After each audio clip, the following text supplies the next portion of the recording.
Good. Excited to be here. All right. I'm sure you've heard some crazy pronunciations in your last name. Yeah, let me hear what you got. What are some of the craziest ones you've heard? I'm not going to try it. You tell me how it's spelled. Not really crazy, but I guess they get it from the first four letters, which is Savaiinaea. That's like the most common one I heard. So, but it's actually pronounced Savaiinaea. Savaiinaea. Where's your family from in terms of the title? We grew up. We born and raised from American Samoa. Johnny, you played outside and inside. Where do you think you project best in the NFL? I can play both sides in the league. Well, first of all, I'm super grateful for the opportunity to play outside and inside. But home for me is I wanna put hands on guys right now and just stone them on the line. So I'll probably move interior. You went to the same high school as a Bears legend, Olin Cruz. Olin Cruz, Yeah, yes. are you aware of Olin? Like, growing up in that high school, were you aware Yes, of him in the league? he's a legend back at home, back in Hawaii. Especially going into like our rival games against the team up north. That's a big game for us. So just watching his time at St. Louis, it just gives us that motivation to we got to go out there and win. Not we're playing for a bigger thing than ourselves. Just trying to represent them as best as we can. You said he's a big influence. How did he influence you? I didn't really get to see him in person in St. Louis or in Hawaii. So, but just watching his videos that he's in Chicago, just watching those videos of like improving our strengths, mentality, and I heard that he has a book. So our coach James Hall always sent me his post. So just reading all of that, it just helps me. Have you met with the Jaguars during this process? I'm not sure. Oh yes, I have. They have a Hall of Fame left tackle, Tony Versatility, in front of us now. What would it be if a Hall of Famer saw offensive line talent and decided this? Can you repeat that? Sorry. Yeah, they have a Hall of Famer in Tony Versatility in the front office. What would it mean to you if a Hall of Fame offensive lineman saw your talent under us? Man, I mean the world, especially because I'm going into this league now, and like I said, I'm playing for something bigger than myself. I'm trying to represent NFL as much as I can, as best as I can. And going into that program and just being, watched by those guys in the left tackle Hall of Fame, and just being able to take all those advice from him, it'll mean the world to me. Jonah, are most teams think of you as a guard or a tackle? Mixed. Mixed. Have you met with the Seahawks yet? Yes. How'd that conversation? It was good.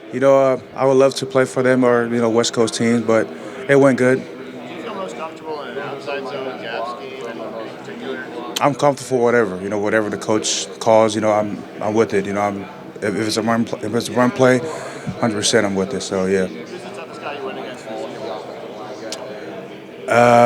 Shamar Stewart, he brought a lot of good competition against me. Good pass rush moves, and yeah, shout out to him. Well, the two you guys live down here have been Detroit Lions. Yes, I have. And if you remember, what were the takeaways from that meeting? Just being able to be myself, go out there and tell them my story, because a lot of those coaches out there, they don't know who I am. So just being able to be myself and just tell them who I am as a person, and they know who I am as a player. They watch my film, so just tell them what they don't know. But the meeting went great. Have you met with the Bucs this week? I haven't. What were your biggest takeaways from this season? Just take it one day at a time. Just be in the moment, be where my feet are. It's a blessing. You're meant to be there. So shout out Jim Nagy for giving me the opportunity to play at such a big bowl game. And those, I believe, it's really for the best of the best. So. I'm good friends with Brian Harper. I'm sure you listen to part of the night. So can you give me a little rundown about what he's all about there? Yeah, super big family-oriented program. We're always for the team, and us over there, we put the team for ourselves. Just trying to be a pro and be selfless as much as we can. Everything for the team. And yes. Have you spoken to the Steelers at all during your time here at the Combine? No, I haven't. You talking any Texans while you're here? Yes, Texans. Yes, I have. Your story is that you're a musician. Yes. Is that true? Yes. Tell us when you found your love for music, what genre do you prefer? I'm a big oldies, R&B, gospel, rock. Not rock, jazz. But yes, I grew up in a super, religious family, and that's where kind of music came from. My dad's side and my mom's side, they both are big into music. So I grew up playing piano in church, and I still play piano in church. So that's where I kind of fell in love with music. You had to deal with a lot of adversity at Arizona with your coach leaving. entering a new conference. How did you deal with that, and what was it like playing in the Big 12 versus the Pac-12? Yeah, so coming in as as a freshman in 2022, we came in to flip the program around, and that was our plan. So when Coach Fish left, it was a hard time in our lives, but I kind of went back to my freshman year. We came in to build something special here, and the mindset that we came into was we wanted to leave the program better than how we found it. So we wanted to continue on what we built. So What was the Big 12 like versus the Pac-12? just travel distance. We played UCF this past year, and just traveling 4 hours, 5 hours. It was like something new to us. We're always like in like an hour, 2 hour distance from our opponent, but it was good competition as well. Trying to be able to go against different guys this year. So. What about the difficulty of going the day before and you're flying 4 hours or 3 hours to someplace versus 1 or 2, and then the recovery after the game because everybody's sore and you're on a plane for 4 hours? That's different. The distance that's not in our control. It's destined to be if we're playing UCF, then we're playing them. The distance will not affect us. It's just happened to be at UCF. So, yeah, that's something out of our control. What we can control is our preparation leading up to it. So. At the NFL level, who are some guys that you kept a close eye on to go in there and learn from, model the game? Yeah, so growing up, big Polynesian fan of in the league. So I grew up watching Mikey Patti back in San Francisco, and in the modern days, Trent, Panay Sewell, Tristan Wirfs, just how they move in space and how they anchor the bull rushes and strength. What about stood out to you?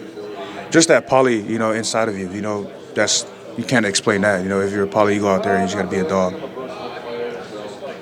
So if you were to ask your college offensive line coach to describe you, what do you think he would say in terms of your play on the field and how you've developed and all of that stuff? He's super poised.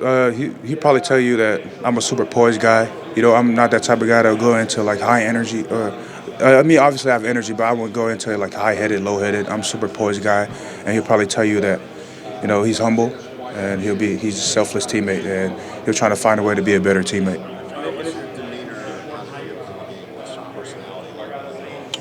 Yeah, I mentioned it. I'm a super level-headed guy, and that doesn't take away the fact that I'm mean on the field. So I'm always level-headed and try to be myself on the field.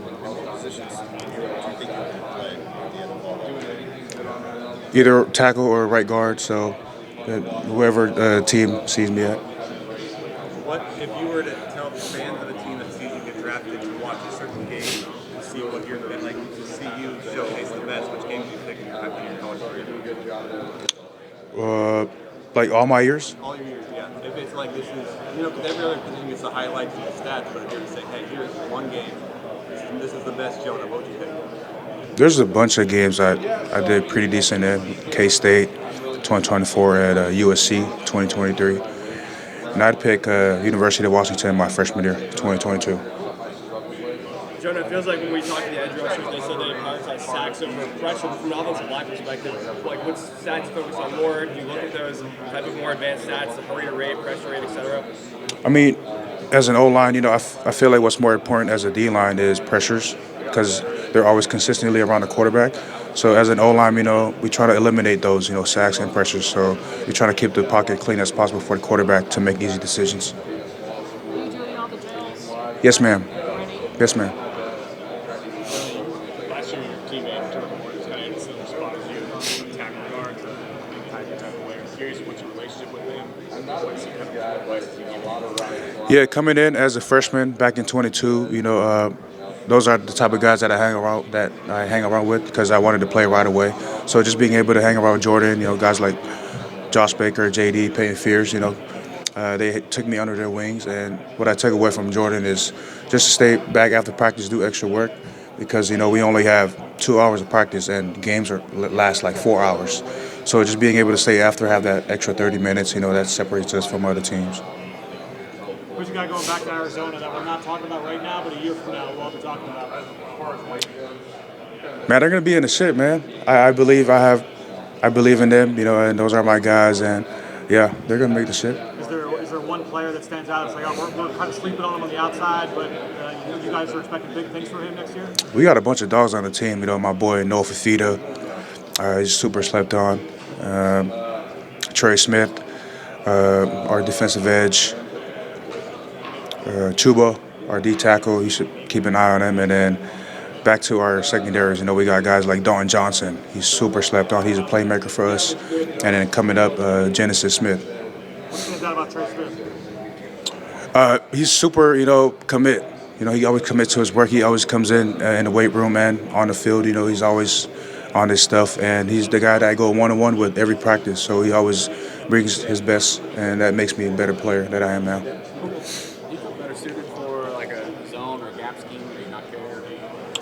I honestly, I don't. It doesn't matter for me. If we run gap schemes and zone, I'm with it as long as it's a run play. So let's run the ball. Who's the toughest guy you went up against in the Senior Bowl every day in practice? He was a good rusher that week. It was Shamar Stewart. Jonah, talk about your nutrition and how much you eat throughout the day and the calories you consume to weight up. I don't count my calories, man. But I do portion my foods now. Especially coming in Arizona, 3:45. I had to get down, so just being able to portion my food and what I eat, and just hydrating all day. We're big on beans and rice. Do you add that to your nutrition? Beans and rice. I try to stay away from the rice here in the States, man. But back at home, rice is the main side for us. So. In terms of, was there good Hawaiian food when you were in Arizona? Oh yes, we had this place called Solid Grind. Shout out Uncle Tap. Y'all should go try that if y'all ever come across Tucson. So, are you doing the draft party with your family, and if so, who's cooking? I'll probably. I haven't decided on that yet. It's either we're cooking or it's gonna buffet. Have Solid Grinds from Tucson probably come over and cater for us. Appreciate it. I haven't. Maybe back at the Senior Bowl. Yes, I have. What teams have you met with formally here? Philly, Las Vegas Raiders, Chicago Bears, Houston Texans, and Cleveland Browns. And I met with 17 total teams here, so that was like 3 days ago. So it's been. What's something that you don't understand about what makes money? That we're willing to do what other positions don't want to do. We're always asked to do what the hardest thing to do on the field. So just being an offensive lineman, the camaraderie that comes with it. We're the most connected guys on the team. And, we're unique because, when one guy doesn't do his job, the guy in the stands is not going to point out that one guy. He's going to say, oh, the O-line gave up a sack. So we take that to heart. And, that's what makes this position unique. What does it mean to play such a selfless position? It means a lot. I try my best to be selfless as I can. Every time I approach the facility I always take that mindset, how can I be a better teammate? How can I make the person next to me better? So just taking that to the field, especially this past season, we needed a left tackle, and obviously I haven't taken the left tackle snap before.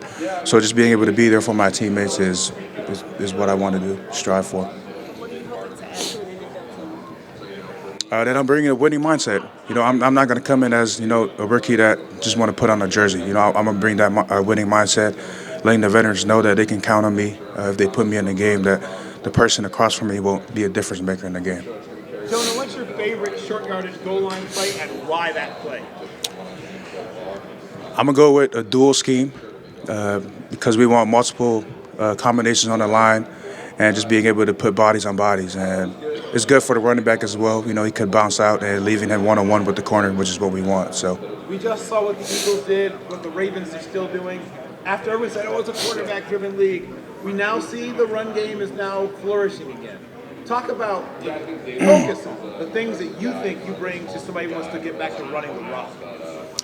I bring that mauler mentality. For my game, I'm a level-headed guy, not a high-headed, low-headed, and I don't let that level-headed take away the fact that I'm mean on the field. So I'm glad that everyone's running the ball again now. So just being able to put bodies on bodies and focusing on driving the guy in front of us vertically, getting to the second level. Last two for Jonah. What do you think of the tush push when you watch it? Is that something you like to try to run? Yeah, I'm good with it. I'm hearing that they're trying to ban it, so which it doesn't make sense for me. So It reminds me of rugby, right? I mean, yes, we call that a scrum. So exactly. it's not good. that different. No.